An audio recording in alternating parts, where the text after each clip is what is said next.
Hello everyone, welcome back to my channel ASL pharma coaching. तो friends, आज की इस वीडियो में डिस्कस करने वाले हैं पैथोफिजियोलॉजी, जिसका सब्जेक्ट कोड है BP204T। इस वीडियो में डिस्कस करेंगे टोटल 50 जो है शॉर्ट क्वेश्चन होंगे इस वीडियो में पैथोफिजियोलॉजी सब्जेक्ट से रिलेटेड।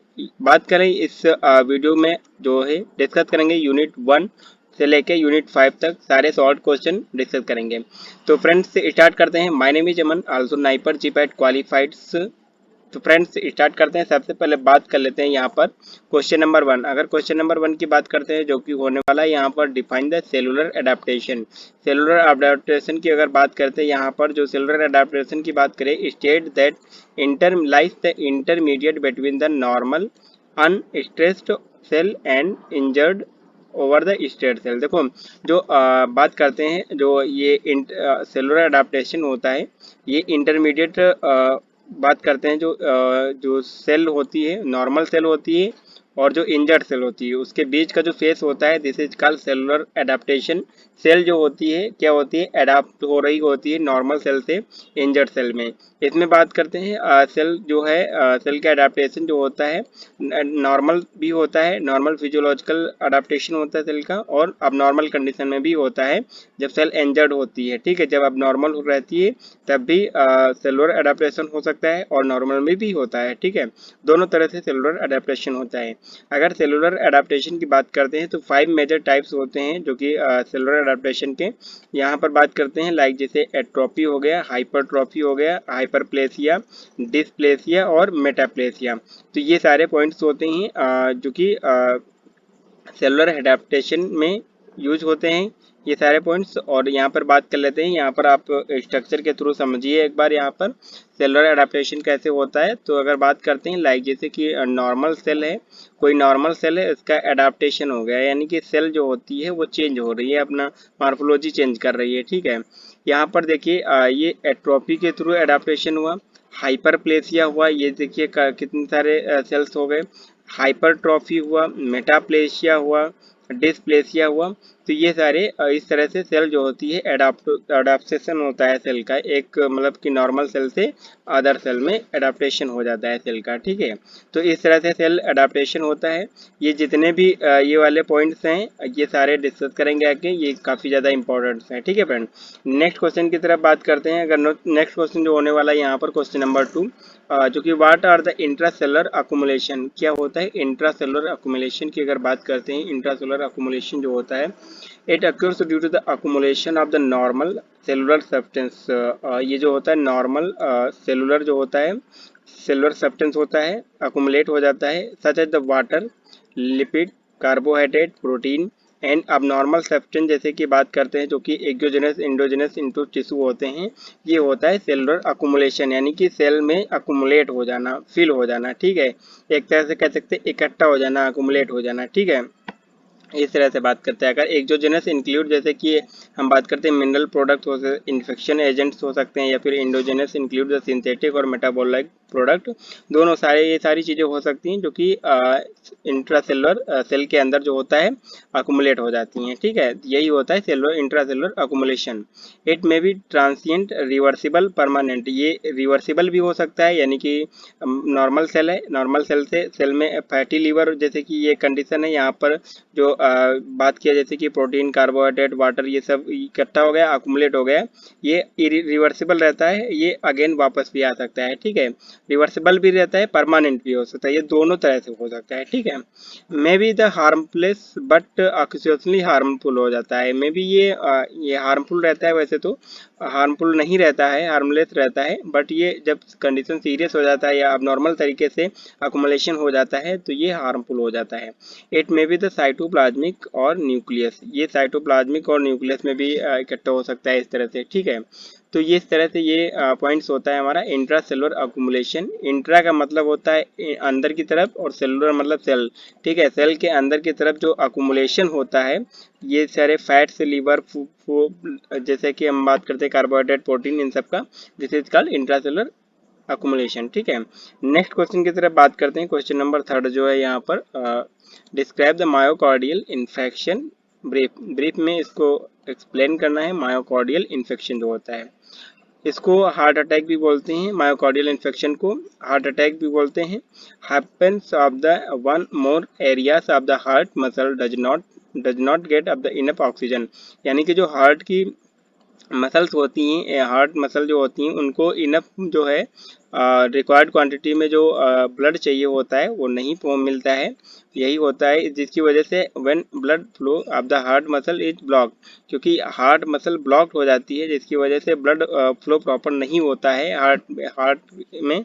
ठीक है, जो हार्ट में पार्ट होते हैं उनको प्रॉपर नहीं मिल पाता है, ब्लड नहीं जाता है, तो ब्लड के साथ में ऑक्सीजन ट्रेवल करके जाता है, तो ऑक्सीजन भी नहीं मिल पाता है, जिसकी वजह से मायोकार्डियल इन्फेक्शन जैसी कंडीशन देखने को मिलती है। यहाँ पर अगर स्ट्रक्चर में आप देख पा रहे हैं, ये प्यारा सा हार्ट है। ठीक है, मायोकार्डियल इस्कीमिया में क्या होता है, इरेगुलर जो ऑक्सीजन डिमांड होती है हार्ट की वो नहीं मिल पाती है, क्योंकि यहाँ पर हेल्दी कोरोनरी आर्टरी, एक हार्ट में एक कोरोनरी आर्टरी होती है। वैसे तो जैसे कि हम बात करते हैं, हार्ट क्या करता है, ब्लड को पंप करता है। ठीक है, बट जो हार्ट खुद ऑक्सीजन यूज कर रहा है, ब्लड यूज कर रहा है, वो कोरोनरी आर्टरी उसको सप्लाई करती है हार्ट को। ठीक है, अब कोरोनरी आर्टरी ब्लॉक हो जाए, जैसे कि वहाँ पर जो फैट्स डिपॉजिट हो जाए इस तरह से, तो ये देख पा रहे हैं यहाँ पर, तो कोरोनरी आर्टरी जो है ब्लॉक्ड हो गई। ठीक है, ये नॉर्मल है और ये ब्लॉक्ड हो गई। अब ब्लॉक्ड हो गई तो प्रॉपर ब्लड सप्लाई नहीं हो पा रहा, ब्लड सप्लाई नहीं हो पा रहा तो ब्लड प्रॉपरली जो है हार्ट को ऑक्सीजन नहीं मिल पाएगा, जिसकी वजह से जो मायोकार्डियल इन्फेक्शन हो सकता है। ठीक है, तो इस तरह से यहाँ पर मायोकार्डियल इन्फेक्शन यानी हार्ट अटैक जैसी कंडीशन देखने को मिलती है। नेक्स्ट बात कर लेते हैं क्वेश्चन नंबर 4। अगर क्वेश्चन नंबर 4 की बात करते हैं यहाँ पर, तो give the short note on the haemophilia. Haemophilia क्या होता है उसकी शॉर्ट नोट यहाँ पर डिफाइन करते हैं। Haemophilia is the genetic blood disorder. Haemophilia जो होता है एक तरह से जेनेटिक डिसऑर्डर होता है, ब्लड से रिलेटेड होता है।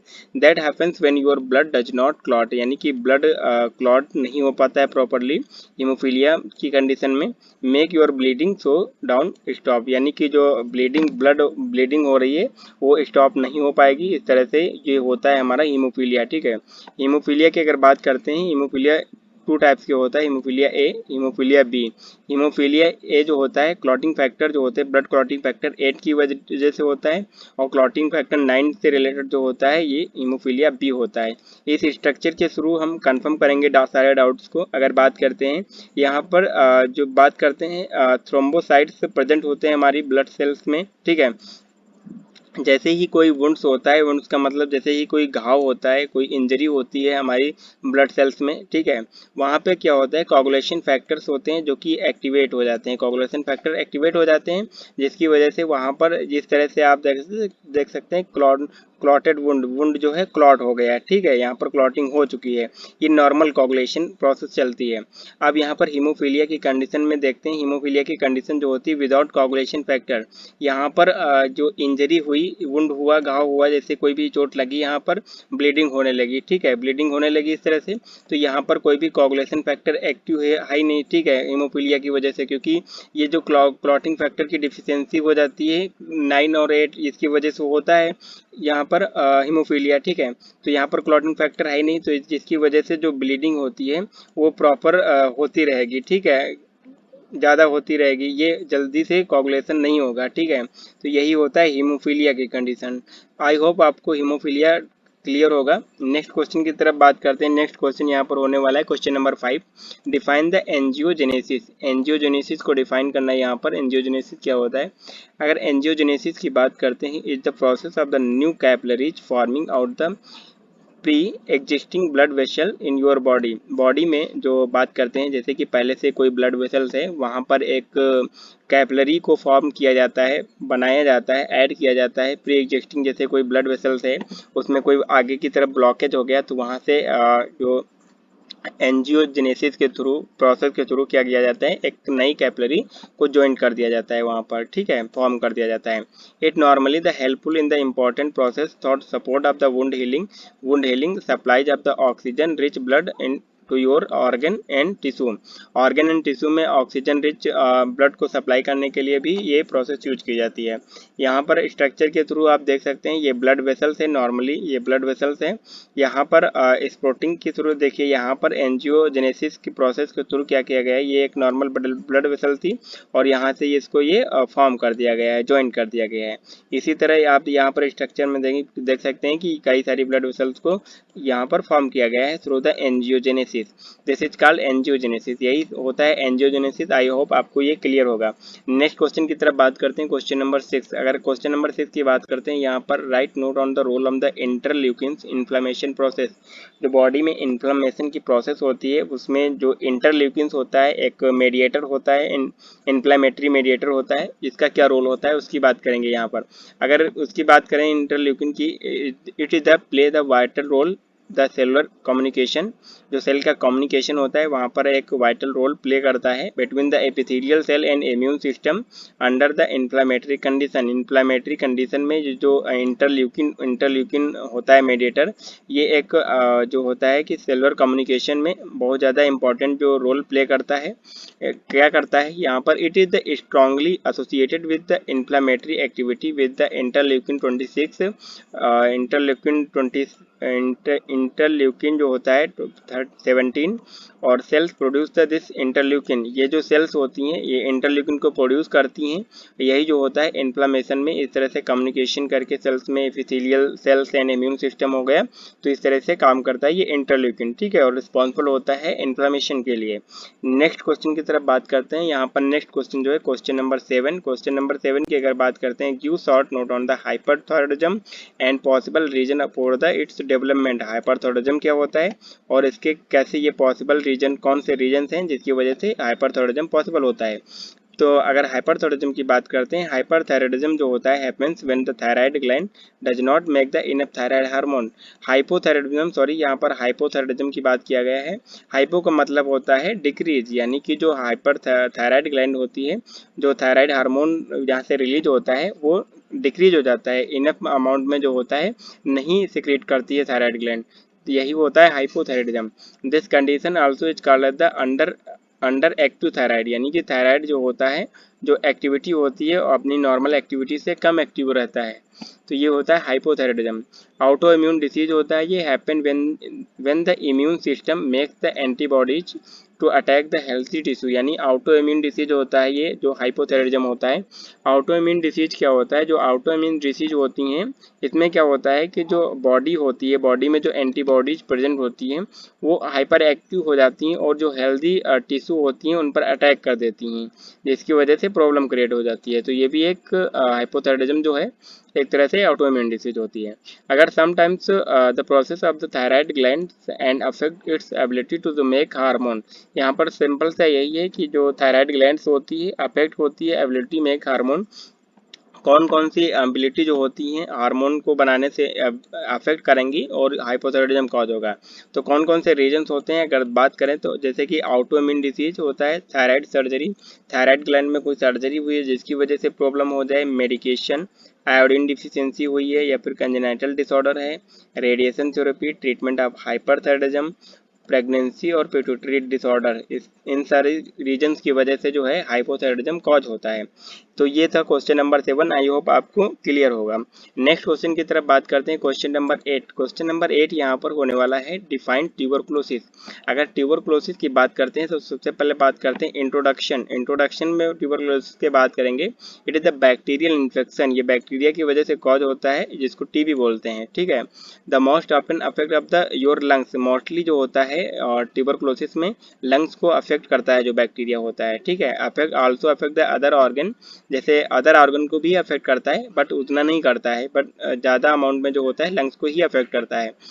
अदर बात करते हैं your brain, spinal cord and bones में ये अफेक्ट करता है। It is the divided from the Latin word से डिराइव किया गया है जो ट्यूबरकुलोसिस है। ट्यूबरकुल का मीन होता है राउंड और नोडल्स और स्वेलिंग, ठीक है। एंड ओसिस का मतलब होता है कंडीशन। तो ट्यूबरकुलोसिस के कंडीशन में क्या होता है स्वेलिंग जो होती है कंडीशन हो जाती है यहाँ पर लंग्स में बात करते हैं इस तरह से, ठीक है। कॉजेटिव एजेंट की बात करते हैं अगर ट्यूबरकुलोसिस की, तो माइकोबैक्टीरियम ट्यूबरकुलोसिस होता है। ये काफ़ी ज़्यादा इंपॉर्टेंट पॉइंट्स है। ये माइकोबैक्टीरियम ट्यूबरकुलोसिस बैक्टीरिया यहाँ पर स्ट्रक्चर में आप इस तरह से देख सकते हैं, राउंड शेप में होता है। नेक्स्ट बात करते हैं इसका इंक्यूबेशन पीरियड होता है, यानी कि अगर पर्सन कोई ट्यूबरकुलोसिस बैक्टीरिया माइकोबैक्टीरियम ट्यूबरकुलोसिस से अफेक्ट होता है तो वो कितने टाइम में जो है ये स्प्रेड हो जाएगा, सिम्टम देखना स्टार्ट हो जाएगा। 3 to 6 वीक जो मंथ या फिर ईयर हो सकते हैं इसके सिम्टम दिखने में, ठीक है। अकॉर्डिंग टू इन्फेक्शन कंडीशन कैसी है उसके अकॉर्डिंग यहाँ पर सिम्टम इंक्यूबेशन पीरियड होगा, ठीक है। तो इस तरह से ये यहाँ पर क्वेश्चन नंबर 8 ट्यूबरकुलोसिस डिफाइन किया। नेक्स्ट क्वेश्चन की तरफ अगर बात करते हैं, नेक्स्ट क्वेश्चन यहाँ पर होने वाला है question number 9, short note on the ulcerative colitis. Ulcerative colitis की शॉर्ट नोट यहाँ पर लिखना है अकॉर्डिंग टू 2 मार्क्स, ठीक है। अगर अल्सरेटिव कोलाइटिस की बात करें यहाँ पर क्रोनिक डिसीज होता है in which abnormal reaction of the immune system. ये भी एक ऑटो इम्यून डिसीज होता है। जब इम्यून सिस्टम अबनॉर्मल कंडीशन से काम करता है तो ये कॉज होता है अल्सरेटिव कोलाइटिस। इसमें मेनली जो होता है inflammation and ulcer of the inner lining of the your large intestine. जो हमारा जीआईटी का पार्ट जो होता है लार्ज इंटेस्टाइन की बात करते हैं यहाँ पर, उसमें क्या होता है इन्फ्लामेशन हो जाता है और अल्सर कॉज हो जाते हैं। इस स्ट्रक्चर के थ्रू आप देख सकते हैं ये जो लार्ज इंटेस्टाइन यहाँ पर कॉलोन की बात कर रहे हैं, लार्ज इंटेस्टाइन में पार्ट जो होता है मेन पार्ट, यहाँ पर ये नॉर्मल कंडीशन है, यहाँ पर कोई इन्फ्लामेशन और कोई अल्सर नहीं। बट यहाँ पर कॉलोन विद अल्सरेटिव कोलाइटिस, जो अल्सरेटिव कोलाइटिस हुआ यहाँ पर आप देख सकते हैं रेडनेस इन्फ्लामेशन भी है और साथ ही साथ यहाँ पर अल्सर भी आपको क्लियरली जो है दिख रहे होंगे। तो इस तरह से यहाँ पर क्लियर होता है अल्सरेटिव कोलाइटिस। नेक्स्ट क्वेश्चन की तरफ बात करते हैं। नेक्स्ट क्वेश्चन यहाँ पर होने वाला है हमारा question number 10, discuss the sign and symptoms of the leprosy. Leprosy के साइन और सिम्टम्स क्या होते हैं उनको डिस्कस करना है। अगर साइन एंड सिम्टम की बात करते हैं लेप्रोसी की, तो symptoms mainly affect the skin. Mainly जो होता है सिम्टम जो होते हैं स्किन को अफेक्ट करते हैं यहाँ पर, जैसे कि यहाँ वहाँ पर जो जिस एरिया में अफेक्ट किया जाता है अफेक्ट करता है जो बैक्टीरिया होता है स्किन पे, वहाँ पे जो म्यूकस मेम्ब्रेन होती है वहाँ पर नर्व सेल जो होती हैं डैमेज हो जाती हैं इसमें लेप्रोसी में, ठीक है। अगर the disease can be cause the skin symptoms such as, बहुत सारे स्किन सिम्टम्स यहाँ पर कॉज होते हैं लाइक जैसे कि डिसकलरेशन ऑफ द पैचेस, यानी कि छोटे छोटे ये इस तरह से पैच जो होते हैं बन जाएंगे धब्बे टाइप में स्किन पे लेप्रोसी के केस में यूजुअली, जैसे कि फ्लैट में भी numb and look of the weighted lighter than the skin से वो लाइट होंगे, वो रेड दिखेंगे, ठीक है। और बात करते हैं नंबनेस, वहाँ पर जो पैचेस होते हैं वो नंबनेस यानी कि झंझनाहट जैसी देखने को मिलेगी, ठीक है। Growth nodules of the skin growth होगा, वहाँ पर थिक स्टिफ और ड्राई स्किन देखने को मिलेगी। पेनलेस अल्सर होंगे, स्किन में अल्सर कॉज हो जाते हैं जो पेन नहीं करते हैं, पेनलेस अल्सर होते हैं। Numbness of the affected area of the skin की जो भी एरिया अफेक्टेड होगी लेप्रोसी में वहाँ पर नंबनेस यानी कि झंझनाहट जैसी लगेगी, ठीक है। मसल वीकनेस और द पैरालिसिस, मसल जो होती है जहाँ पर लेप्रोसी अफेक्ट की है वो वीक हो सकती है, और समटाइम्स अगर सीरियस कंडीशन है तो वहाँ पर जो होता है कि आप देख पा रहे हैं कि वहाँ पर जो पैरालिसिस जैसी कंडीशन भी देखने को मिल सकती है कि कोई पार्ट बॉडी का जो है पैरालिसिस कर जाए, ठीक है, अगर ज़्यादा सीरियस कंडीशन वहाँ पर अफेक्टेड हुआ। Stuffy nose and nose bleed, यानी कि जो नोज होती है नोज स्टफी हो सकती है, नोज ब्लीडिंग हो सकती है। अगर बॉडी का कोई पार्ट लाइक जैसे कि नोज हो गया, आई हो गए, वहाँ पर इन्फेक्शन हुआ है लेप्रोसी का, तो वो उसका शेप भी चेंज हो सकता है, ठीक है। वहाँ पर यहाँ पर मेनली जो देखने को मिलता है जो फिंगर्स होती हैं वो शॉर्टनिंग होना स्टार्ट हो जाती है लेप्रोसी के केस में, तो ये इस तरह से होता है लेप्रोसी। अगर लेप्रोसी की बात करते हैं इसको हैंसन डिसीज के नाम से भी जाना जाता है और ये माइकोबैक्टीरियम लेप्री नाम के बैक्टीरिया से कॉज होता है। तो ये था क्वेश्चन नंबर 10 लेप्रोसी के sign and symptom. Next question की तरफ बात करते हैं जो कि क्वेश्चन नंबर होने वाला है यहाँ पर 11 नंबर के क्वेश्चन की अगर बात करते हैं, differentiate between the hypertrophy and hyperplasia with the example के साथ में हाइपरट्रॉफी और हाइपरप्लेसिया को डिस्क्राइब करना है, यहाँ पर डिफरेंटिएट करना है। हाइपरप्लेसिया की अगर बात करते हैं increase in the size of the tissue और ऑर्गेन्स, यानी कि जो टिश्यू सेल ऑर्गन्स जो है उनका साइज जो होता है इंक्रीज हो जाता है, this is called hyperplasia due to increase of the number of cell, यानी कि यहाँ पर सेल नंबर में इंक्रीज होता है, यानी कि सेल का साइज जो है, ऑर्गन का साइज जो है सेल नंबर में इंक्रीज होता है, यानी कि नंबर ऑफ सेल इंक्रीज हो जाएंगे। ठीक है, हाइपरट्रॉफी की अगर बात करते हैं, and increase in the size of the organ cell, देखो हाइपरट्रॉफी और हाइपरटेंशन इसमें मेनली जो डिफरेंट ये होता है swelling on of individual cell, यानी हाइपरट्रॉफी में क्या होता है स्वेलिंग हो जाती है जिसकी वजह से इसका साइज और शेप जो होता है चेंज हो जाता है सेल और ऑर्गन का, बट हाइपरप्लेसिया में अकॉर्डिंग टू नंबर चेंज होता है। इस स्ट्रक्चर में आपको सारे डाउट क्लियर हो जाएंगे आई होप। यहाँ पर बात कर लेते हैं एट्रोफी, ये नॉर्मल सेल है, ये नॉर्मल सेल यहाँ पर देखिए ये एट्रोफी है। एट्रोफी पे हमने बात किया नंबर ऑफ साइज जो होता है सेल का वो इंक्रीज हो जाता है। यहाँ पर देखिए ये नॉर्मल सेल, यहाँ पर 4 सेल थी, यहाँ पर देखिए आप 16 सेल्स हो गई। ठीक है, इस तरह से। और हाइपरट्रॉफी में क्या होता है, हाइपरट्रॉफी में क्या होता है ये देखिए आप देख पा रहे हैं यहाँ पर ये नॉर्मल सेल जो थी और ये यहाँ पर सेल तो 4 ही है, नंबर ऑफ कोई चेंज नहीं हुआ, बट यहाँ पर स्वेलिंग हो गई और इन्फ्लेमेशन हो गया तो इसका साइज जो है हाइपरट्रॉफी में चेंज हो गया। ठीक है, तो इस तरह से हमने बात किया हाइपरप्लेसिया और हाइपरट्रॉफी, ये मेन डिफरेंट होता है इसमें नंबर ऑफ साइज में और स्वेलिंग और स्वेलिंग जो हो जाती है सेल में। ठीक है, ये मेजर डिफरेंशिएट होता है हाइपरट्रॉफी और हाइपरप्लेसिया में। नेक्स्ट क्वेश्चन की तरफ अगर बात करते हैं, क्वेश्चन नंबर 12, क्वेश्चन नंबर 12 यहाँ पर होने वाला है जो कि define the apoptosis and necrosis. ये सेल डेथ के दो मेजर जो पॉइंट्स होते हैं नेक्रोसिस और एपोप्टोसिस। नेक्रोसिस की अगर बात करते हैं is known as the kinds of the cell death, एक सेल डेथ होता है, सेल जो होता है डाई कर जाता है अल्टीमेटली जो way of the some uncontrolled external factors. यहाँ पर सेल डाई करता है, सेल डेथ होता है नेक्रोसिस में नॉर्मली। ठीक है, but apoptosis is also predefined suicide cell. यहाँ पर जो एपोप्टोसिस में क्या होता है सेल सुसाइड करता है और नेक्रोसिस में क्या होता है नॉर्मली सेल जो होती है एक टाइम के बाद क्या होती है डाई कर जाती है। ठीक है, where the cell destroy itself maintaining the smooth functioning of the body, body के स्मूथ फंक्शनिंग को जो है मेंटेन करती है। नेक्स्ट बात करते हैं, आप स्ट्रक्चर में देख पा रहे हैं कि यहाँ पर ये नॉर्मल सेल है, कोई भी सेल इंजरी हुई, नॉर्मली सेल इंजरी हुई तो नेक्रोसिस बोलते हैं उसको, बट अगर प्रोग्राम के थ्रू सेल जो है सुसाइड कर रही है तो उसको एपोप्टोसिस बोलते हैं। ठीक है, तो ये होता है मेजर डिफरेंस जो होता है कि नेक्रोसिस और एपोप्टोसिस दोनों प्रोसेस होते हैं सेल डेथ के। नेक्स्ट क्वेश्चन की तरफ बात करते हैं, क्वेश्चन नंबर यहाँ पर होने वाला है जो कि डिफाइन द एक्रोमेगेली। अगर एक्रोमेगेली की बात करते हैं जो कि एक डिसऑर्डर होता है excessive production of the growth hormone, जो बॉडी में ग्रोथ हार्मोन होते हैं वो जब एक्सेस अमाउंट में एक्सप्रेशन हो जाता है इन एडल्ट में। ठीक है, तो यहाँ पर एक्रोमेगेली जैसी कंडीशन देखने को मिलती है। अगर बात करते हैं pituitary gland and mark of the specially progressive enlargement of the hands feet face, this is called acromegaly. Acromegaly में क्या होता है जैसे कि हैंड्स का इनलार्जमेंट हो गया, फीट का इनलार्जमेंट हो गया, फेस का इनलार्जमेंट हो गया। जब एक्सेसिव अमाउंट में ग्रोथ हार्मोन जब रिलीज होंगे तो इनलार्जमेंट तो होगा ना कोई पार्ट बॉडी का, तो यही होता है एक्रोमेगेली। इस स्ट्रक्चर के थ्रू आपको सारे डाउट आई होप क्लियर हो जाएंगे। इसी अभी यहाँ पर बात कर लेते हैं जो पिट्यूटरी ग्लैंड होती है, हाइपोथैलेमस जो होता है यही मैसेज सेंड करता है जो कि कंट्रोल करने का काम करता है ये हाइपोथैलेमस, क्योंकि ये मास्टर ग्लैंड होती है पिट्यूटरी ग्लैंड, और ये पिट्यूटरी ग्लैंड का मास्टर जो होता है हाइपोथैलेमस होता है, यही कंट्रोल करता है इसको। तो ये पिट्यूटरी ग्लैंड जो होती थी ये पिट्यूटरी एडेनोमा होता है, यहाँ से क्या होता है जो ग्रोथ हार्मोन यहाँ से रिलीज होता है। ठीक है, यही ग्रोथ हार्मोन जब एक्सेस अमाउंट में रिलीज हो जाता है तो एक्रोमेगेली कॉज हो जाती है। ठीक है, यहाँ पर आप देख पा रहे हैं कि इस जो ये मैन है लार्ज हैंड, इसका एक हैंड जो होता है कितना लार्ज हो गया। ठीक है, क्योंकि ग्रोथ हार्मोन एक्सेस अमाउंट में रिलीज हुआ। जैसे कि प्रोमिनेंट चिन इन जॉ, एक तरफ का जॉ आप देख पा रहे हैं कि इनलार्जमेंट है इस तरह से। ठीक है, तो यही होता है एक्रोमेगेली। ठीक है, ये क्वेश्चन नंबर 13 हो गया एक्रोमेगेली। नेक्स्ट क्वेश्चन की तरफ बात करते हैं, क्वेश्चन नंबर 14। अगर क्वेश्चन नंबर 14 की यहाँ पर बात करते हैं, डिफाइन द एनाप्लेसिया एंड हाइपोप्लेसिया।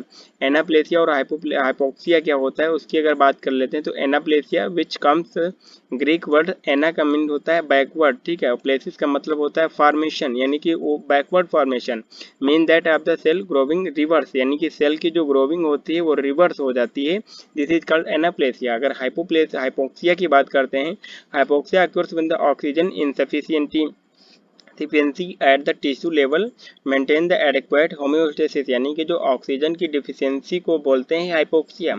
इस तरह से आप देख पा रहे हैं कि ऑक्सीजन की डिफिशियंसी हो गई यहाँ पर, तो ये हाइपोक्सिया होता है। और एनाप्लेसिया में क्या होता है, जो सेल ग्रोविंग हो जाती है वो रिवर्स हो जाती है। तो ये द एनाप्लेसिया और हाइपोक्सिया। नेक्स्ट क्वेश्चन की तरफ बात करते हैं। क्वेश्चन नंबर 15 की अगर बात करें, यहाँ पर जो क्वेश्चन नंबर 15 होने वाला है, define the angina and mention its types. Angina क्या होता है और इसके टाइप्स क्या होते हैं।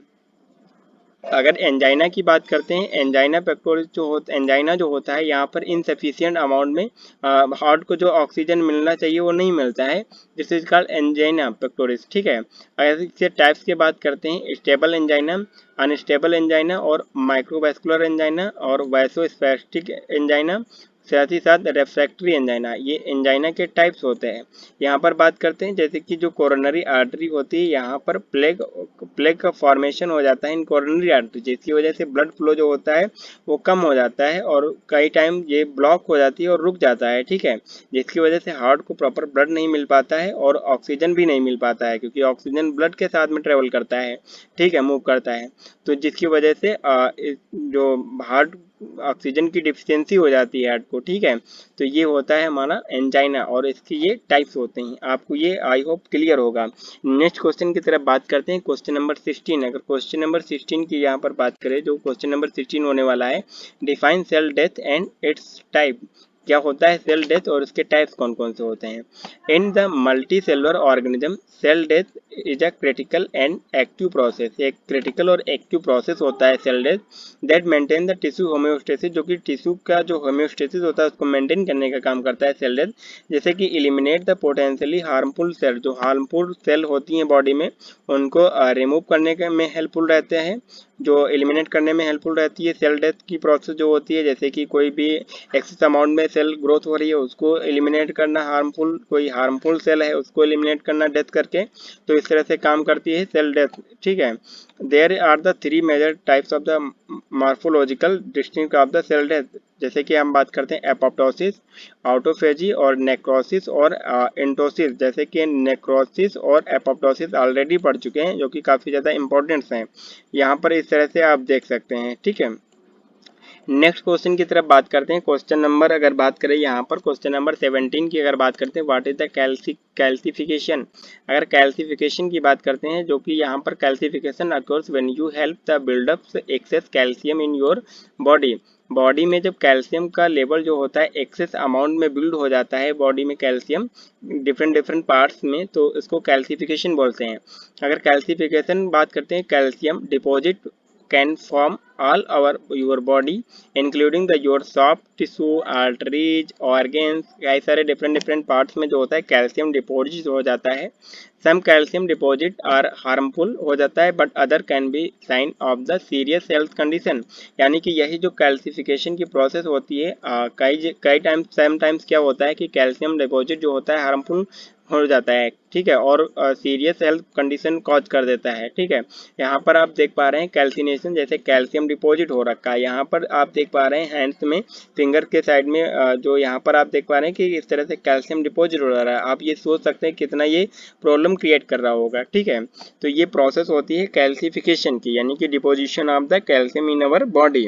नेक्स्ट क्वेश्चन की तरफ बात करते हैं। क्वेश्चन नंबर 18 क्वेश्चन नंबर की बात करते हैं, डिफाइन मेटाप्लेसिया। जो भी ये भी सेल एडाप्टेशन का प्रोसेस होता है मेटाप्लेसिया।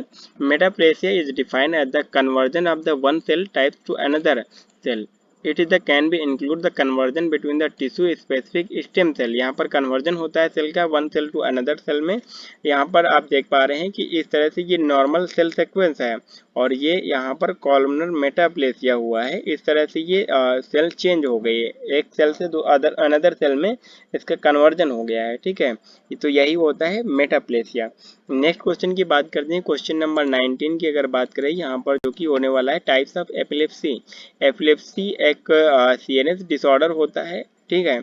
यहाँ पर सीजर बात करते हैं, सीजर आते हैं एपिलेप्सी में, तो इस तरह से बात करते हैं एपिलेप्सी की। Epilepsy is a chronic brain disorder in which group of the nerve cell जो होती हैं neurons in brain sometimes send off the wrong signal. जैसे ही ये क्या होता है, समटाइम्स क्या होता है, जो ब्रेन में जो नर्व्स होती हैं, न्यूरॉन्स जो होते हैं वो रॉन्ग सिग्नल सेंड कर देते हैं, जिसकी वजह से सीजर आ जाते हैं।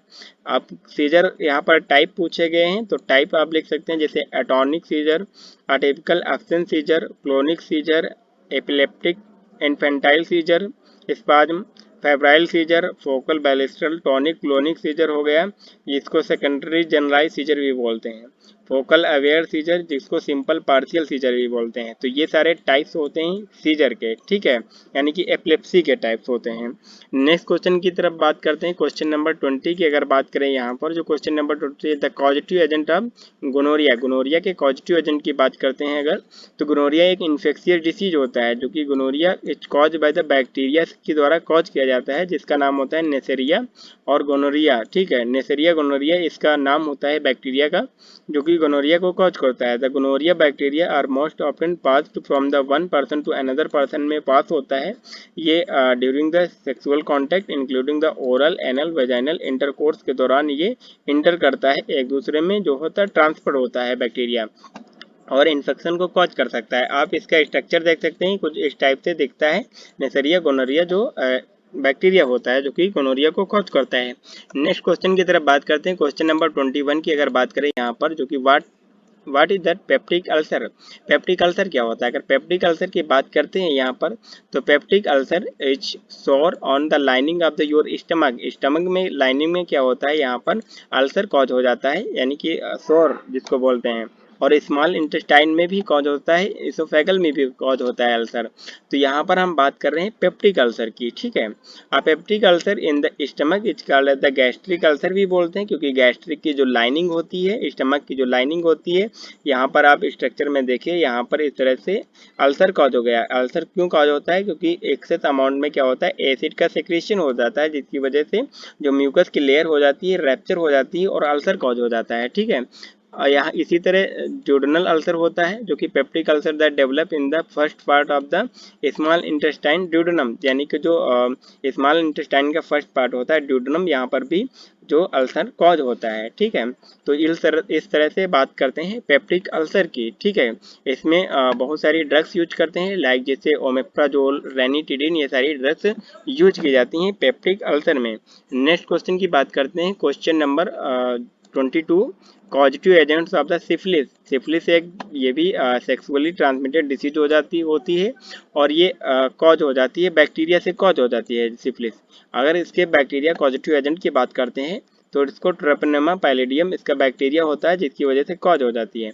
अगर ट्रोपनेमा पैलिडियम बैक्टीरिया की बात करते हैं, ये स्पाइरल शेप में होता है, ग्राम नेगेटिव बैक्टीरिया होता है, हाईली मोबाइल बैक्टीरियम होता है, यानी कि मूवेबल होता है, बहुत ज़्यादा मूव करने वाला बैक्टीरिया होता है, और ग्राम निगेटिव बैक्टीरिया होता है। बैक्टीरिया दो टाइप्स का होता है, ग्राम पॉजिटिव और निगेटिव, ये ग्राम निगेटिव टाइप्स का होता है।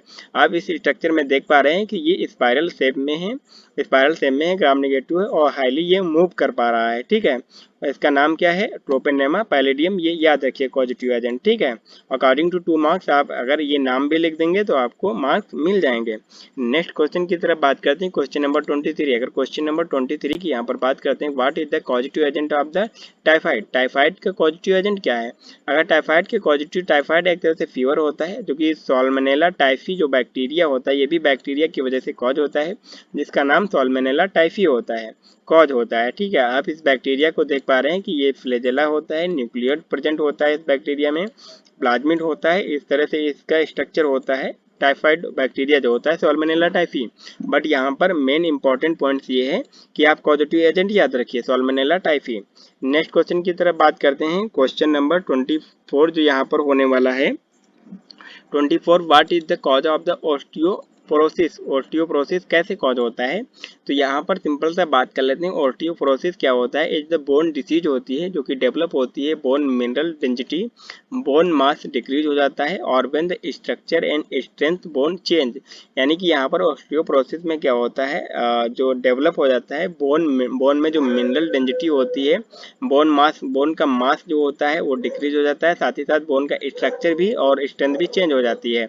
अगर इसके कॉजेज की बात करते हैं, यहाँ पर oestrogen deficiency, mineral deficiency, hyperthyroidism, genetics, smoking, excessive alcohol, inactivity और और यहाँ पर मेडिकेशन की वजह से भी ये ऑस्टियोपोरोसिस जैसी कंडीशन देखने को मिल सकती है। अगर स्ट्रक्चर की बात करते हैं, स्ट्रक्चर में आप देख पा रहे हैं ये नॉर्मल बोन है और ये बोन विद ऑस्टियोपोरोसिस। इसका जो आप स्ट्रक्चर और स्ट्रेंथ देख पा रहे हैं कि ये मास भी डिक्रीज हो चुका है और ये इन्फेक्टेड भी है, ठीक है।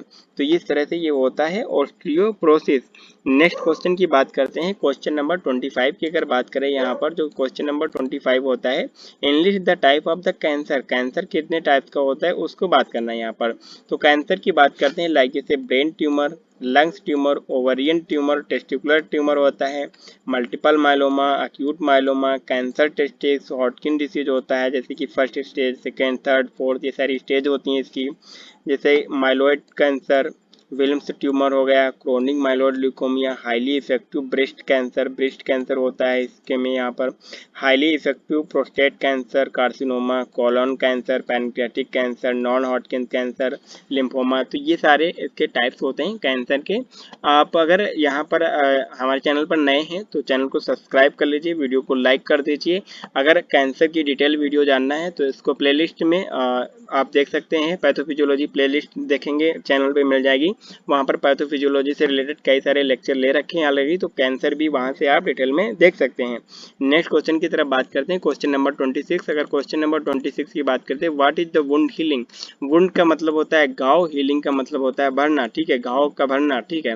तो वुंड हीलिंग की अगर बात करते हैं, यहाँ पर refer to the living organism, replacement of destroyed और damage tissue by the newly produced tissue. यानी कि जो टिश्यू है कोई यहाँ पर, लाइक जैसे कि डैमेज हो रखी है टिश्यू जो है डिस्ट्रॉय हो सकती है, डैमेज हो रखी है, उसको जो न्यूली प्रोड्यूस नई टिश्यू जो प्रोड्यूस हो रही है बॉडी में, उसके थ्रू रिप्लेस किया जाता है बॉडी के द्वारा। तो यही होता है वुंड हीलिंग, और वुंड जो होता है हील हो जाता है।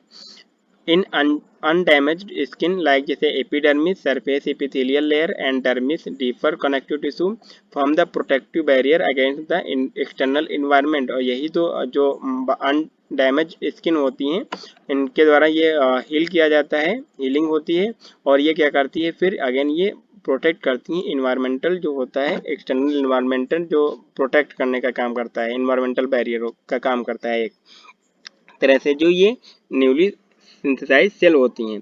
नेक्स्ट क्वेश्चन की तरफ बात करते हैं, क्वेश्चन नंबर 27। अगर क्वेश्चन नंबर 27 की यहाँ पर बात करते हैं, define megaloblastic anaemia. Megaloblastic anaemia क्या होता है, तो उसकी अगर बात करते हैं, megaloblastic anaemia is a form of the microcytic anaemia. एक तरह से माइक्रोसाइटिक एनीमिया होता है, ब्लड डिसऑर्डर होता है।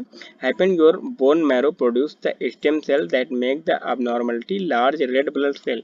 यानी कि ब्लड सेल का प्रोडक्शन बोन मैरो से होता है, ब्लड सेल का प्रोडक्शन। तो यहाँ पर बात करते हैं जो प्रोड्यूस हो जाती हैं यहाँ पर अब नॉर्मली, यानी कि large blood cell, large number of large RBC produce हो जाती हैं, यही होता है मेगालोब्लास्टिक एनीमिया। अगर मेगालोब्लास्टिक एनीमिया की बात करते हैं, ये विटामिन डिफिशियंसी की वजह से होता है, मेनली जो विटामिन B12 और विटामिन B9 यानी B12 यानी साइनोकोबालामिन और B9 फोलिक एसिड होता है, इसकी डिफिशियंसी से ये कॉज होता है मेगालोब्लास्टिक एनीमिया। यहाँ पर आप इस स्ट्रक्चर में देख पा रहे हैं कि नॉर्मल रेड ब्लड सेल हैं, नॉर्मल रेड ब्लड सेल हैं, बट यहाँ पर जो मेगालोब्लास्टिक एनीमिया में क्या देख पा रहे हैं कि ये जो ब्लड सेल्स आरबीसी जो हैं ये लार्ज हो गई हैं, ठीक है। बोन मैरो ने क्या किया, ये आरबीसी लार्ज आरबीसी प्रोड्यूस कर दिया, यही होता है मेगालोब्लास्टिक एनीमिया, और ये विटामिन B12 और B9 की डिफिशियंसी से कॉज होता है। नेक्स्ट क्वेश्चन की तरफ बात करते हैं, क्वेश्चन नंबर 28। अगर क्वेश्चन नंबर यहाँ पर 28 की बात करते हैं, what are the causes of the ischaemic heart disease. Ischaemic heart disease कैसे कॉज होती हैं, कौन कौन से रीजंस होते हैं जो कॉज होती हैं। मेनली बात करते हैं myocardial ischaemia occurs when the blood flow heart muscle myocardium obstructing partial complete blockage of the coronary artery. ये क्वेश्चन पहले भी डिस्कस कर चुके हैं, जो कोरोनरी आर्टरी हो जाती है पार्शियल या फिर कंप्लीटली ब्लॉक हो जाती हैं, जिसकी वजह से क्यों ब्लॉक हो जाती है, क्योंकि यहाँ पर बिल्डअप हो जाता है फ्लैग यानी एथेरोस्क्लेरोसिस जैसी कंडीशन, ठीक है। तो ये होता है हमारा इस्केमिक हार्ट डिसीज, क्योंकि यहाँ पर आप स्ट्रक्चर में देख पा रहे हैं कि ये हेल्दी कोरोनरी आर्टरी है और ये इस्केमिक हार्ट डिसीज वाली है, क्योंकि यहाँ पर प्लेग का इकट्ठा हो गया है, ये यहाँ पर प्लेग बिल्डअप हो गया है, जिसकी वजह से ब्लड फ्लो डिक्रीज हो जा रहा है, ठीक है। It the plague rapture you can be your heart attack myocardial infection. ये जो फ्लैक्स रैप्चर भी कर सकता है सेल को, और इसकी वजह से हार्ट अटैक और मायोकार्डियल इन्फेक्शन जैसी कंडीशन देखने को मिल सकती है। तो ये होता है हमारा इस्केमिक हार्ट डिसीज, क्योंकि यहाँ पर ब्लड फ्लो जो होता है डिक्रीज हो जाता है, ब्लड प्रॉपर नहीं मिल पाता है, जिसकी वजह से ऑक्सीजन की डिफिशियंसी भी हो जाता है। ठीक है, तो ये होता है, क्या होता है कि इस्केमिक हार्ट डिसीज होती हैं। नेक्स्ट क्वेश्चन की तरफ बात करते हैं, डिफाइन सीओपीडी। अगर सीओपीडी ये रेस्पिरेटरी सिस्टम से रिलेटेड डिसीज होती है। क्रोनिक, इसका फुल फॉर्म होता है सीओपीडी का, chronic obstructive pulmonary disease. COPD is the name of the 4 group of the lungs condition that is the cause the breathing deficiency, यानी कि ये ब्रीथिंग डिफिशियंसी कॉज करता है, यहाँ पर लंग्स में प्रॉब्लम हो जाती है। ठीक है, इट इंक्लूड द, जैसे कि एम्फिसेमा हो गया, damage to the air sacs in the lungs, lungs में जो एयर सैक्स होती हैं वो डैमेज हो जाती हैं। क्रोनिक ब्रोंकाइटिस, लॉन्ग टर्म जैसे इन्फ्लामेशन ऑफ द एयरवेज, जो एयरवेज होता है उसमें इन्फ्लामेशन हो जाता है। मेनली यहाँ पर बात करते हैं सीओपीडी के केस में जो एल्यूलाई होती हैं, जो कि स्ट्रक्चरल और functional unit of the lungs होती हैं, उनमें इन्फ्लामेशन हो जाता है, तो सीओपीडी कॉज होता है, यानी कि क्रोनिक ऑब्स्ट्रक्टिव पल्मोनरी डिसीज। यहाँ पर इसका फुल फॉर्म भी याद रखिए, काफी ज्यादा इंपॉर्टेंट है। नेक्स्ट क्वेश्चन की बात करते हैं, क्वेश्चन नंबर 30 नंबर के क्वेश्चन की अगर बात करते हैं, डिफाइन एट्रोपी। ठीक है, एट्रोपी की बात करते हैं, ये भी एक अडाप्टेशन, सेल अडाप्टेशन का पार्ट होता है। अगर एट्रोपी की बात करते हैं, atrophy define as the wasting of the progressive decline typically of the body part, organ और टिश्यू, यानी कि जो वेस्टिंग होता है उसको प्रोग्रेसिव, उसको बॉडी पार्ट जो होता है डिक्लाइन करने का काम, और बॉडी पार्ट ऑर्गन जो होता है, टिश्यू जो होता है उसको डिक्लाइन करने का काम करता है एट्रोपी। ठीक है, इन अदर वर्ड अगर एट्रोपी की बात करते हैं, arrested development of loss of part of the organ, यानी कि जो पार्ट्स होते हैं, ऑर्गन जो होते हैं, उनका लॉस होता है, लॉस डेवलपमेंट करता है एट्रोपी। ठीक है, incidental of the normal development life of the animal and plant. देखिए यहाँ पर स्ट्रक्चर के थ्रू आप देख पा रहे हैं कि ये जो होता है नॉर्मल टिश्यू है, नॉर्मल कार्टिलेज यहाँ पर आप देख पा रहे हैं, ये नॉर्मल है। ठीक है, बट यहाँ पर एट्रोफिएड मसल में बात कर रहे हैं यहाँ पर कि ये अब नॉर्मल हो गई, इसका साइज और शेप आप देख पा रहे हैं कि ये डिक्लाइन हो गया है। ठीक है, तो इस तरह से ये होता है एट्रोफी, जो कि सेल अडॉप्ट हो रही है। ठीक है, चेंज हो रही है सेल। नेक्स्ट क्वेश्चन की तरफ बात करते हैं, what question number 31 what are the 2 types of the feedback system. Feedback system कौन कौन से 2 टाइप्स के फीडबैक सिस्टम होते हैं बॉडी में, तो यहाँ पर बात करते हैं सिंपल सा पॉजिटिव फीडबैक सिस्टम और निगेटिव फीडबैक सिस्टम। अगर पॉजिटिव फीडबैक सिस्टम की बात करते हैं, change in the same direction, और निगेटिव फीडबैक की बात करते हैं तो अपोजिट डायरेक्शन में होता है। ठीक है, तो ये होता है हमारा पॉजिटिव फीडबैक सिस्टम और नेगेटिव फीडबैक सिस्टम, 2 टाइप के बॉडी में फीडबैक सिस्टम प्रेजेंट होते हैं, जो कि अपना काम करते हैं। नेक्स्ट होम्योस्टेसिस मेंटेन करने का काम करते हैं। ठीक है, नेक्स्ट क्वेश्चन की तरफ बात करते हैं, क्वेश्चन नंबर 32 की अगर बात करते हैं, give the causative agent and sign of leprosy. Causative agent जो होता है उसकी अगर बात करते हैं, माइकोबैक्टीरियम लेप्री जो होता है लेप्रोसी का कॉजेटिव एजेंट होता है। इसके साइन की बात करते हैं, जो पहले भी डिस्कस कर चुके हैं, पहले क्वेश्चन में डिस्कस कर सकते हैं। साइन एंड सिम्टम्स क्या होते हैं लेप्रोसी के, यहाँ पर डिस्कस नहीं करेंगे। ये क्या करता है, इंटर कर जाता है बॉडी में through the nose and broken skin, direct contact infected individual long period, अगर कोई इन्फेक्टेड पर्सन के साथ में आप इंटरेक्ट में रहते हैं तो आपको लेप्रोसी हो सकता है। तो इस वजह से ये पॉजिटिव एजेंट की अगर बात करते हैं यहाँ पर, तो माइकोबैक्टीरियम लेप्री, ये बहुत ज़्यादा इंपॉर्टेंट है, इसको याद रखिए। ठीक है, नेक्स्ट क्वेश्चन की तरफ बात करते हैं, क्वेश्चन नंबर 33 नंबर का जो क्वेश्चन यहाँ पर है, discuss the underlying causes for the development of gout, यानी कि गाउट कैसे कॉज होता है उसकी बात करते हैं। अगर यहाँ पर गाउट की बात करते हैं, gout occurs of the urate crystal accumulate in your joint, यानी कि जो बॉडी में जॉइंट्स होते हैं, लाइक साइनोवियल जॉइंट्स की बात करेंगे यहाँ पर, जो यूरेट के क्रिस्टल होते हैं वो डिपॉजिट हो जाते हैं, अकुमुलेट हो जाते हैं वहाँ पर, causing the inflammation intense of the pain gout attack, यानी कि वो इन्फ्लामेशन कॉज करते हैं, वो गाउट का अटैक होता है। ठीक है, यहीं पे अगर यूरेट क्रिस्टल की बात करते हैं, can form when you high level of the uric acid in blood, जब ब्लड में यूरिक एसिड का लेवल हाई हो जाता है तो यूरेट क्रिस्टल फॉर्म होते हैं, और जॉइंट्स में डिपॉजिट हो जाते हैं। Your body produce the uric acid, produce करती है बॉडी, जो कि ब्रेक डाउन हो जाती है प्यूरिन में, जो कि substance that found in the naturally your body, ये नेचुरली प्रोसेस चलती है बॉडी में, ठीक है। जो यूरिक एसिड होता है ये ब्रेक डाउन होकर प्यूरिन बना लेता है और ये एक्सक्रीट आउट हो जाता है, ठीक है। बट यहाँ पर जब यूरिक एसिड का लेवल ब्लड में इंक्रीज हो जाता है तो ये कंडीशन अब नॉर्मल हो जाती है, ठीक है। तो यहाँ पर यूरेट के क्रिस्टल जो फॉर्म हो रहे हैं यहाँ पर जॉइंट्स में आप देख पा रहे हैं कि इस तरह से डिपॉजिट हो जा रहे हैं, ठीक है। तो यही होता है कॉज, कैसे कॉज होता है डेवलपमेंट हो, इसी तरह से डेवलपमेंट होता है गाउट का। नेक्स्ट क्वेश्चन की तरफ बात करते हैं, क्वेश्चन नंबर 34 जो यहाँ पर होने वाला है, डिफाइन स्ट्रोक एंड ह्यूमरहेज। ये ब्रेन से रिलेटेड दोनों डिसऑर्डर हैं, स्ट्रोक और ह्यूमरहेज। स्ट्रोक की अगर बात करते हैं यहाँ पर occurs when blood flow brain is block, blood यानी कि ब्रेन में जो ब्लड फ्लो होता है वो जो कैपिलरीज होती हैं, जो वेसल्स होती हैं ब्लड वेसल्स, वो ब्लॉक हो जाती हैं, जिसकी वजह से यहाँ पर या फिर सडन ब्लीडिंग, ब्रेन में सडन ब्लीडिंग हो जाए तो यहाँ पर स्ट्रोक जैसी कंडीशन देखने को मिलती है। अगर हीमरहेज की बात करते हैं, acute loss of blood from the damage blood vessel, यहाँ पर ब्लड वेसल जो होती हैं ब्लॉक नहीं होती हैं, डैमेज हो जाती हैं, जिसकी वजह से ब्लड का लॉस हो जाता है।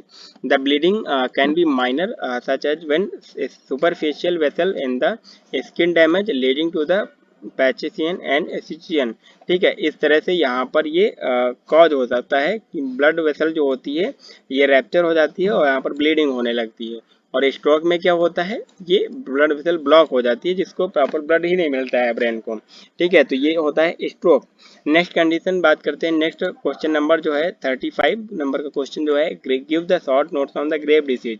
अगर ग्रेव डिसीज की बात करते हैं, ग्रेव डिसीज ये ऑटो इम्यून डिसऑर्डर होता है एक तरह से, ठीक है, that involve in the over activity of the thyroid, यानी कि थायराइड जो होता है उसकी जब ओवर एक्टिविटी होता है यानी हाइपरथायराइडिज्म जैसी कंडीशन देखने को मिलती है। यहाँ पर थायराइड हार्मोन जो होता है उसका इंक्रीज हो जाता है एक्सक्रीशन, और यहाँ पर हाइपरथायराइडिज्म जैसी कंडीशन देखने को मिलेगी, ठीक है। ये थायराइड ग्लैंड से रिलेटेड होता है disorder grave disease. Next question की बात करते हैं, क्वेश्चन नंबर अगर बात करते हैं यहाँ पर क्वेश्चन नंबर जो 36 की अगर बात करें, discuss the role of the xanthine oxidase development in development, यानी कि जो यहाँ पर बात करते हैं जैंसिन ऑक्सीडेज का क्या रोल होता है जो यहाँ पर डेवलपमेंट होता है यूरिक एसिड का, उसकी बात करते हैं, यूरिक एसिड का, ठीक है, उसकी बात करते हैं। प्यूरिन मेटाबॉलिज्म में क्या रोल होता है जैंसिन ऑक्सीडेज का, ऐसा कुछ क्वेश्चन है, ठीक है। क्वेश्चन थोड़ा ये मिसिंग है, तो यहाँ से आप ले लीजिए प्यूरिन मेटाबॉलिज्म, ठीक है। Discuss the role of xanthine oxidase development in purine metabolism, ठीक है। The main function of the xanthine oxidase is the degradation of the purine, purine के डिग्रेडेशन में हेल्पफुल रहता है, conversion of hypoxanthine to xanthine to uric acid. इस flow chart में आप देखिए यहाँ पर ये प्यूरिन का मेटाबॉलिज्म कराने में हेल्पफुल रहता है जैंसिन ऑक्सीडेज जो होता है। जैंसिन ऑक्सीडेज यहाँ से जैसे कि प्यूरिन मेटाबॉलिज्म जो होता है कैटाबॉलिज्म, ये हाइपोजेंसिन में कन्वर्ट होता है और ये जैंसिन में कन्वर्ट होता है। यहाँ पर जो होता है दोनों जगह क्या होता है, जैंसिन ऑक्सीडेज एंजाइम यूज होता है, ये बहुत ज़्यादा हेल्पफुल रहता है, ये कन्वर्जन में हेल्पफुल रहता है क्योंकि प्यूरिन का मेटाबॉलिज्म करा रहा है और इसकी वजह से ये यूरिक एसिड में कन्वर्ट हो जाता है, यूरिनरी एक्सक्रीशन हो जाता है यूरिक एसिड का, ठीक है। और जो यूरेट ऑक्सीडेज हो जाता है, इसी तरह मेनली जो यहाँ पर बात करनी जो जैंसिन ऑक्सीडेज होता है ये यहाँ पर हाइपोजेंसिन टू जैंसिन और जैंसिन टू यूरिक एसिड कन्वर्जन में हेल्पफुल रहता है, ठीक है। इस तरह से आप जैंसिन ऑक्सीडेज का जो काम होता है आप देख सकते हैं रोल यहाँ पर यूरिक एसिड मेटाबॉलिज्म में। नेक्स्ट क्वेश्चन की तरफ बात करते हैं, क्वेश्चन नंबर 37 जो यहाँ पर होने वाला है, डिफाइन द नियोप्लाज्म। नियोप्लाज्म को डिफाइन करना है यहाँ पर। इस नियोप्लाज्म में क्या होता है, at abnormal mass of tissue from the cell grow and divided more than this should do not die the should. यहाँ पर क्या होता है, सेल जो है डाई नहीं कर रही होती है और यहाँ पर अबनॉर्मल ग्रोथ हो रही होती है सेल की, ठीक है। अबनॉर्मली जो होती है सेल डिवाइड हो रही होती है। नियोप्लाज्म में भी the begin not cancer, neoplasm ये कैंसर नहीं होता है और ना ही मैलिग्नेंट कैंसर होता है, ठीक है। नियोप्लाज्म में क्या होता है, यहाँ पर neoplasm grow the large but do not spread, यानी कि कैंसर में क्या होता है सेल ग्रोथ भी होता है और वो स्प्रेड कर जाती है एक पार्ट से दूसरे पार्ट में। बट नियोप्लाज्म में क्या होता है, ये लार्ज अमाउंट में ग्रो तो करती है बट ये स्प्रेड नहीं होती है, इन्वेड नहीं होती है। ठीक है, ये इस तरह से होता है नियोप्लाज्म सेल का अबनॉर्मल ग्रोथ। ठीक है, आई होप आपको नियोप्लाज्म क्लियर होगा। नेक्स्ट क्वेश्चन की तरफ बात करते हैं, क्वेश्चन नंबर 38। अगर 38 नंबर के क्वेश्चन की बात करते हैं, डिफाइन द सिजोफ्रेनिया। सिजोफ्रेनिया की अगर बात करते हैं, जो सिजोफ्रेनिया होता है इज द मेंटल डिसऑर्डर होता है, characterise by the disruption on the disruption हो जाता है इसमें, जैसे कि डिस्टर्ब हो जाती है थॉट प्रोसेस जो होती है, परसेप्शन होता है, परसेप्शन हो गया, इमोशनल हो गया, रिस्पॉन्सिवनेस हो गया, एंड सोशल इंटरेक्शन जो होता है काफ़ी ज़्यादा ये यहाँ पर डिस्टर्ब हो जाता है। तो यही होता है सिजोफ्रेनिया। नेक्स्ट क्वेश्चन की तरफ बात करते हैं, क्वेश्चन नंबर 39 की अगर बात करते हैं यहाँ पर, write a note on the acute renal failure. Acute renal failure क्या होता है उस पर नोट्स लिखना है। अगर अक्यूट रेनल फ्लूर की बात करते हैं, यहाँ को ARF इसको शॉर्ट फॉर्म में लिखा गया है, characterise by the sudden loss of the ability to kidney excrete wastage, यानी कि किडनी जो अपना नॉर्मल फंक्शन कर रही थी, वेस्टेज को एक्सक्रीट कर रही थी, कंसंट्रेट यूरिन कंसंट्रेट बना रही थी, conserve of the electrolyte, maintain fluid balance कर रही थी, ये सारी प्रॉब्लम जो काम कर रही थी किडनी वो काम करना बंद कर देगी, क्योंकि वो काम लॉस हो जाएगा उस काम का, क्योंकि यहाँ पर किडनी जो है फेल हो गई है अक्यूट कंडीशन में। ठीक है, it frequent clinical problem particularly intensive of the care unit, यानी कि अगर ऐसा कुछ कंडीशन हुआ तो पेशेंट को आईसीयू में रखना पड़ेगा। और यहाँ पर 50 to 80% क्या होता है, किडनी फेल हो चुकी होती है जो कि काम करना बंद कर देती है। ठीक है, इसलिए इसको जैसे कि हम बात करते हैं आर्टिफिशियल किडनी भी यूज की जाती है ऐसे पेशेंट में। तो ये सारे जो भी काम कर रही होती है किडनी वो अक्यूट फ्लूर होता है, जिसकी वजह से डिस्टर्बेंस हो जाता है। ठीक है, वो सारे काम का लॉस हो जाता है। नेक्स्ट क्वेश्चन की तरफ बात करते हैं, क्वेश्चन नंबर 40 की अगर बात करें यहाँ पर, जो कि right a short note on the feedback system. Feedback system पे शॉर्ट नोट्स लिखना है, जो कि फीडबैक सिस्टम क्या होता है, involve in the stimulation stimulus one part of the body creating the response, यानी कि बॉडी एक बॉडी का पार्ट जो होता है रिस्पॉन्स क्रिएट करता है, वहीं पे अनदर पार्ट जो होता है एक्ट करता है, अल्टर ओरिजिनल स्टिमुलाई का काम करता है। ठीक है, द फीडबैक सिस्टम पॉजिटिव भी होता है निगेटिव भी हो सकता है, दोनों टाइप्स का होता है feedback system. Negative feedback loop is the use in the brings things of the back normal when level in the body fall out the normal range. तो इस तरह से इनपुट और आउटपुट होता है। फीडबैक सिस्टम जो होता है कंट्रोल करता है, कंट्रोलर होता है प्रोसेस, और एक्टिवेटर होता है ये सेंसर होता है। ठीक है, ये निगेटिव लाता है और पॉजिटिव दोनों टाइप से काम करता है फीडबैक सिस्टम जो होता है। जो नेक्स्ट क्वेश्चन की तरफ बात करते हैं, क्वेश्चन नंबर 41 की अगर बात करें यहाँ पर, जो कि right of the risk factor of the atherosclerosis. Atherosclerosis के कौन कौन से रिस्क फैक्टर होते हैं, लाइक जैसे high cholesterol and triglyceride level, high blood pressure, smoking, type 1 diabetes, obesity, physical inactivity, high saturated fat, diet में फैट अगर ज़्यादा यूज कर रहे हैं आप। तो इसमें एथेरोस्क्लेरोसिस में क्या होता है, आप यहाँ पर फैट जो होता है ये डिपॉजिट हो जाता है ब्लड वेसल्स में, जो कि हार्ट अटैक जैसी कंडीशन और भी हार्ट से रिलेटेड कंडीशन के लिए रिस्पॉन्सिबल हो जाता है ये। तो ये होता है कॉजेस जो फैक्टर्स होते हैं एथेरोस्क्लेरोसिस के। नेक्स्ट क्वेश्चन की तरफ बात करते हैं, क्वेश्चन नंबर 42। अगर क्वेश्चन नंबर 42 की बात करें यहाँ पर, तो डिफाइन द मायोकार्डियल इन्फेक्शन। ये मायोकार्डियल इन्फेक्शन को डिफाइन करना है। ये क्वेश्चन मैं पहले भी डिफाइन कर चुका हूँ 2 क्वेश्चन में, यहाँ पर आप इसको रीड आउट कर लीजिए। नेक्स्ट क्वेश्चन की तरफ बात करते हैं, क्वेश्चन नंबर 43। अगर क्वेश्चन नंबर 43 की बात करते हैं, outline the clinical sign of inflammation.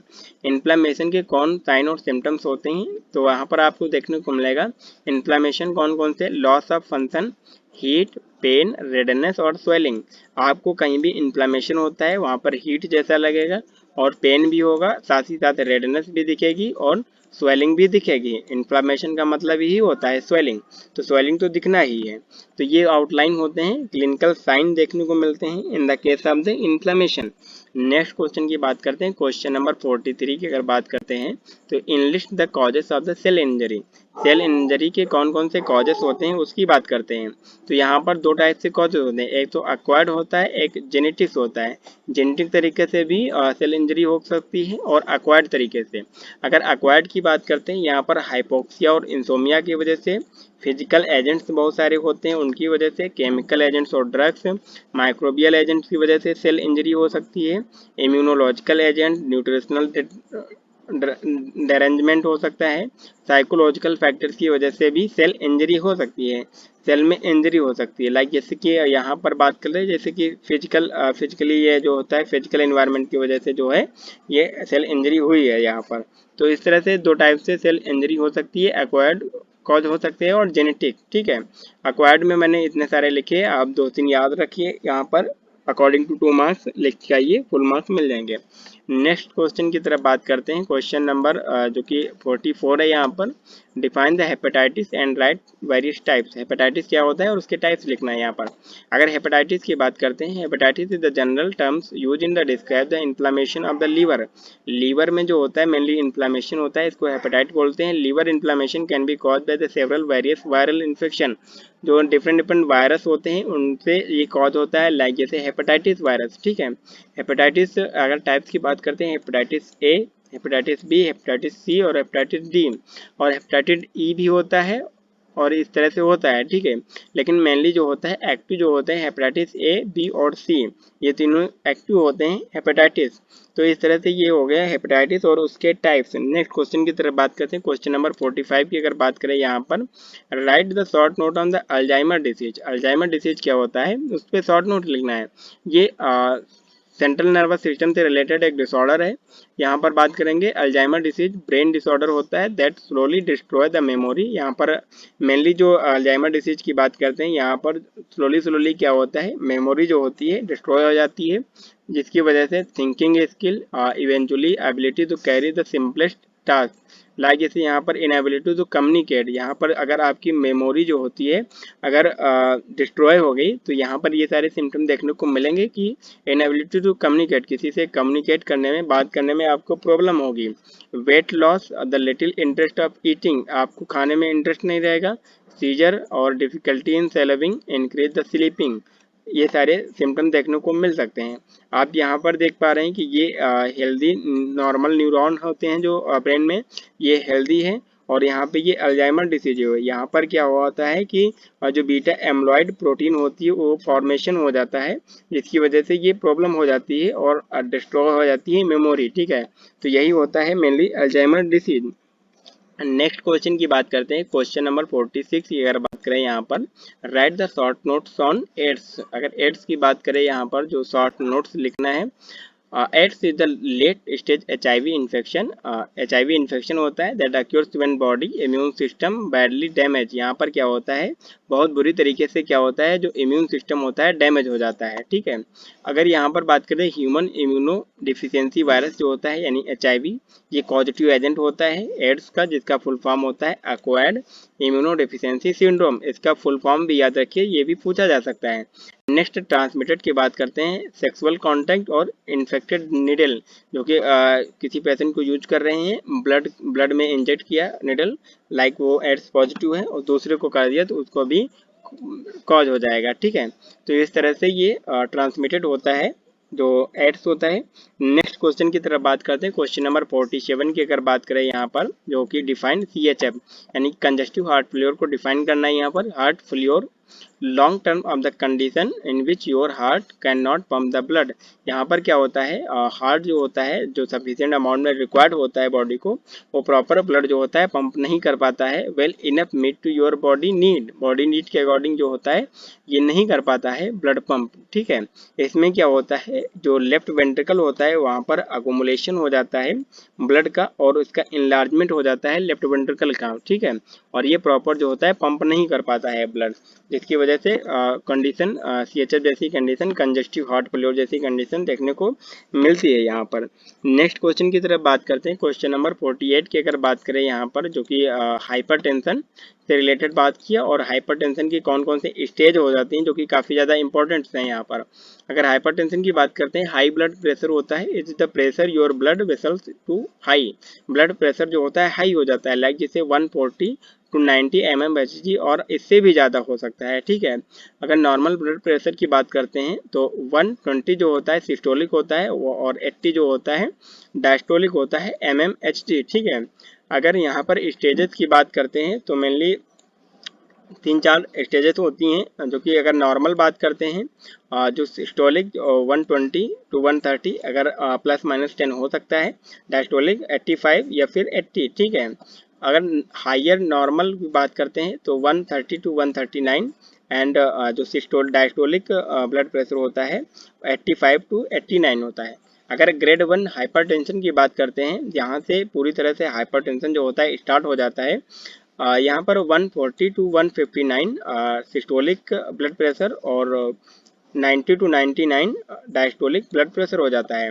Grade 2 की बात करते हैं तो यहाँ पर 160 जो होता है सिस्टोलिक ब्लड प्रेशर एंड 100 जो होता है डायस्टोलिक ब्लड प्रेशर होता है।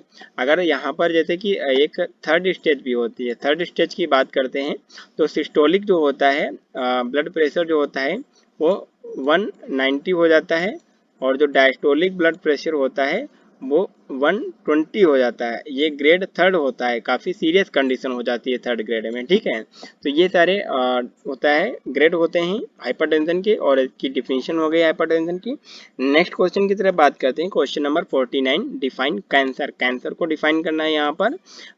कैंसर में क्या होता है, अब नॉर्मल सेल ग्रोथ हो जाती है, जो नॉर्मल सेल ग्रोथ हो रही होती है उसको अब नॉर्मल तरीके से होने लगती है। कैंसर सेल प्रोड्यूस ऑन्कोप्रोटीन प्रोड्यूस कर लेती है विदाउट ग्रोथ फैक्टर। ये 200 डिसीज ऑफ ग्रुप डिसीज हो जाती है। लंग्स कैंसर मेनली मेन में देखने को मिलती है और ब्रेस्ट कैंसर मेनली वोमेन में देखने को मिलता है। अगर यहाँ पर बात करते हैं सेल ग्रोथ जो होती है अब नॉर्मल हो जाती है। यहाँ पर आप देख पा रहे हैं स्ट्रक्चर में नॉर्मल सेल है, जेनेटिक कुछ चेंजेस हुए बॉडी में, कैंसरियस सेल बनी और एक पूरी तरीके से ये मैलिग्नेंट ट्यूमर बन गया। ठीक है, जिसको कैंसर बोलते हैं। और यही कैंसर क्या ट्यूमर जो होगा अननॉर्मल ग्रोथ ट्यूमर जो बना है ये स्प्रेड कर जाएगा one part two body another part में, यही होता है कैंसर। तो इस तरह से कैंसर काफ़ी ज़्यादा इंपॉर्टेंट टॉपिक्स है। ये लॉन्ग क्वेश्चन भी पूछा जा सकता है, इसको आप अच्छे से पढ़ लीजिए। आपको वीडियो डिस्क्रिप्शन में मिल जाएगा, वहाँ से आप कैंसर डिटेल में देख सकते हैं। नेक्स्ट क्वेश्चन की बात करते हैं। यहाँ पर क्वेश्चन तो नहीं लिखा है लेकिन क्वेश्चन लिखे हैं बहुत सारे इंपॉर्टेंट लॉन्ग क्वेश्चन कौन कौन से पढ़ के जाना है according to pathophysiology exam, semester exam के लिए, वो काफ़ी ज़्यादा इंपॉर्टेंट यहाँ पर लिख रखे हैं हमने। बात करते हैं यहाँ पर सबसे पहले डिफाइन अल्सर। अल्सर से रिलेटेड जितने भी क्वेश्चन बनते हैं आप नोट्स में देख लीजिए, अल्सर डिटेल में पढ़ के जाना है।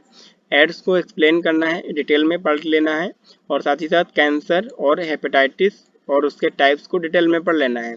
अस्थमा और CHF को भी डिटेल में पढ़ लेना है, ट्यूबरकुलोसिस और एनीमिया। ये सारे टॉपिक जो है एक बार आप लॉन्ग क्वेश्चन के पर्पज से आप एक बार डिटेल में पढ़ लीजिए। तो आई होप आप लोगों को ये वीडियो देखने में बहुत ज़्यादा हेल्पफुल भी रही होगी और बहुत ज़्यादा मज़ा भी आया होगा। अगर वीडियो अच्छी लगी हो तो हमारे चैनल को सब्सक्राइब करके वीडियो को लाइक कर दीजिए और अपने दोस्तों के साथ ज़रूर शेयर करना बिल्कुल भी मत भूलिए। मिलते हैं नेक्स्ट टॉपिक के साथ नेक्स्ट वीडियो में। Thanks for watching this video, take care.